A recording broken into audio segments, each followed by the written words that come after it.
Mike, would love to hear a little bit about, you have a Camaro here, an amazing Mustang, a Mach 1. And thanks so much for talking to us. Well, I've been into cars since I was a little kid. Building model cars when I was in elementary and junior high school, and I knew one day I was going to own one, but I was drawn to the performance models. And I started out with a 1962 Galaxy, which was a 406 4-speed 2-barrel or tri-power car. And but I fell in love with the 69 Camaro and the 70 Mach 1 from the moment they were new. I was right out of high school in 69 and on a college budget, so I couldn't really afford one. But I knew one day I was going to own a 69 Camaro.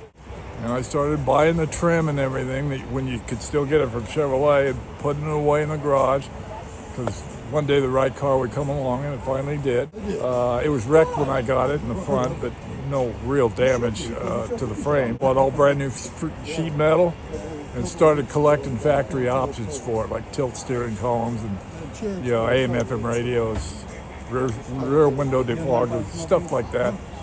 And started putting the car together, had it painted, and that's a nice paint job too that you have on this what car. you see is what you get right now. The Mustang came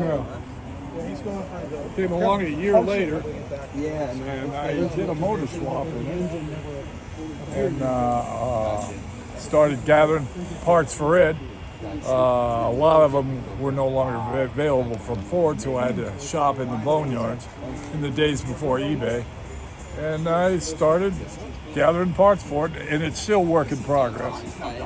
It still needs a paint job, and the interior needs some work, and some other things I plan to do to it. How about this Mach 1 over here? Should we mosey over? A little different. I bought it as a running car with a 351 Cleveland in it. I had a 62 Galaxy that I had put a 427 Ford engine in from. I bought piece by piece brand new from Ford back in 1970. And I did a motor swap, put the 427 in the Mustang, and put the 351 that was in it in the 62 Galaxy. I took the 27 out of it. And it is a period correct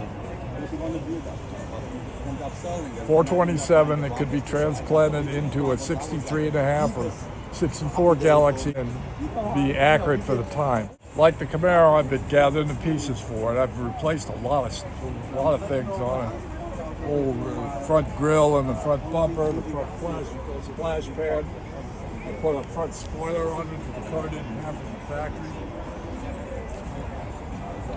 I upgraded the wheels and tires to the Boss 302 Boss 429 size of a Magnum 500 wheels and tires, and put the slats on the rear window that the car didn't have from the factory, and started replacing things that had been removed over the years by previous owners. And it's still a long way from being done or being the quality of this one, but all it takes is money. I've got quite a few things that I haven't put on the car, just like this one.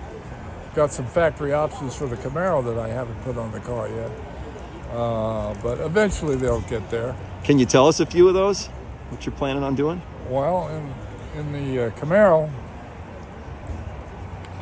I'm going to install, and I already have it, is the factory tape deck that mounted on the console, and the AM/FM multiplex radio.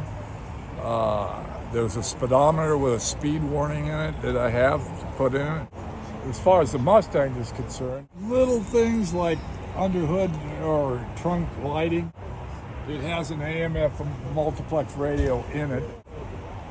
That's pretty much about it for the Mustang. And Mike, we talked a little bit earlier. You mentioned a film that you really like that could go with maybe American the personality. Graffiti would be the one that is from the whole era of here. It was probably the most accurate out of anything that was ever produced in a Hollywood venue. And it came from George Lucas's high school memories. And he was a big hot rodder in high school, and lended a lot of the accuracy to the film. And as far as music, any of the car stuff from the early 60s, everybody thinks of the Beach Boys, but there were other groups, Jan and Dean. There you go. Little Old Lady from Pasadena, 409. There was one done by a group called the Challengers that everybody thinks about and is familiar, that everybody that's in the cars, that is, of the 409, She's Real Fine, no 409.